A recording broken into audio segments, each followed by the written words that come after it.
फिरोजाबाद में जिला कांग्रेस कमेटी एवं शहर कांग्रेस कमेटी फिरोजाबाद द्वारा सुहाग नगर स्थित जीवन बीमा निगम एवं भारतीय स्टेट बैंक की मुख्य शाखा के कार्यालय के सामने विरोध प्रदर्शन किया गया, जिसमें उत्तर प्रदेश कांग्रेस कमेटी के सचिव एवं जनपद फिरोजाबाद के प्रभारी आशुतोष दीक्षित शामिल हुए। प्रदर्शन के दौरान जिलाध्यक्ष संदीप तिवारी ने कहा कि कांग्रेस पार्टी कभी भी किसी खास भारतीय कारपोरेट घराने के खिलाफ नहीं रही है। हम घोर पूंजीवाद के खिलाफ हैं। हम चुनिंदा अरबपतियों को लाभ पहुंचाने के लिए नियम बदलने के खिलाफ हैं। हम हमेशा गरीब और आम आदमी के साथ खड़े हैं और खड़े रहेंगे। कांग्रेस पार्टी LIC, सार्वजनिक क्षेत्र के बैंकों और वित्तीय संस्थानों द्वारा बाजार मूल्य होने वाली कंपनियों में करोड़ों भारतीयों की गाढ़ी कमाई को खतरे में डालने के मुद्दे पर चर्चा शुरू करने के लिए संसद में लड़ रही है और मोदी सरकार चर्चा से भाग रही है। इससे पता चलता है कि दाल में कुछ काला है। इसके अतिरिक्त पार्टी द्वारा जमीनी स्तर पर आंदोलन करने का फैसला किया है। इसी श्रृंखला में यह प्रदर्शन किया जा रहा है।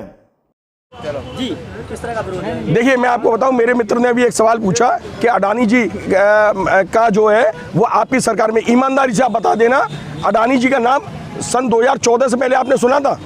ईमानदारी से बताना। आपका कैमरा आपके हाथ में, आपकी रोजी रोटी आपके हाथ में। नहीं, मैंने नहीं सुना था, मैं आपको बताऊं। नहीं, अंबानी का नाम सुना था मैंने, अडानी का नाम नहीं सुना था, जिनको 8 साल में इन्होंने, जिसे कहते हैं, फर्श पे से अर्श पे पहुंचा दिया।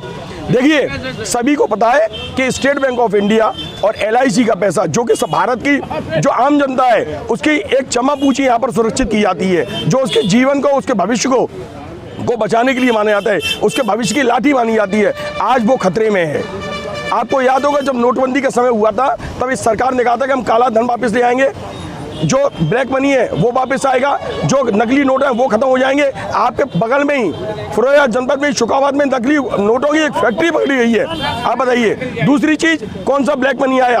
तीसरी चीज, नोटबंदी सिर्फ इसलिए की गई थी, नोटबंदी सिर्फ इसलिए की गई थी कि जनता का, जो इन्होंने अपने पूंजीपतियों को, जो अपने पूंजीपति मित्रों को इन्होंने पैसा दिया है उसके, उनके अकाउंट NPA किए जाए, बैंकें गिरे नहीं, इसलिए आम जनता का जो पैसा वो बैंकों में ले लिया जाए और आम जनता के आगे एक बैरियर लगा दिया जाए कि आप महीने में 10,000 से ज़्यादा नहीं निकाल पाएंगे। याद होगा आपको? Total failure.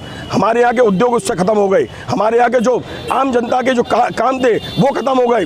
आज आम जनता जो है वो देख रही है कांग्रेस की तरफ, और ये सरकार जो है अपने पूंजीपति, चंद 8-10 जो उनके पूंजीपति मित्र हैं, उनकी जेब भरने में लगी हुई है। आज LIC का पैसा इन्होंने चुपचाप से अडानी को दिलवा दिया, स्टेट बैंक का पैसा अडानी को दिलवा दिया। अब सरकार क्या कह रही है?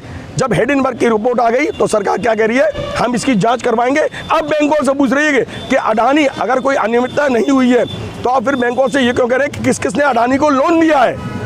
यही चल रहा है ना। आंदोलन कब तक आप चलेगा? बिल्कुल, जब तक जनता का पैसा सुरक्षित, जनता की जरूरत सुरक्षित नहीं होगी और जनता सुरक्षित नहीं होगी, क्योंकि ये जन विरोधी सरकार है। और आने वाले समय में इस सरकार को हटाकर जनता कांग्रेस के नेतृत्व में एक सरकार बनाएगी, जो कि जनता की सरकार होगी।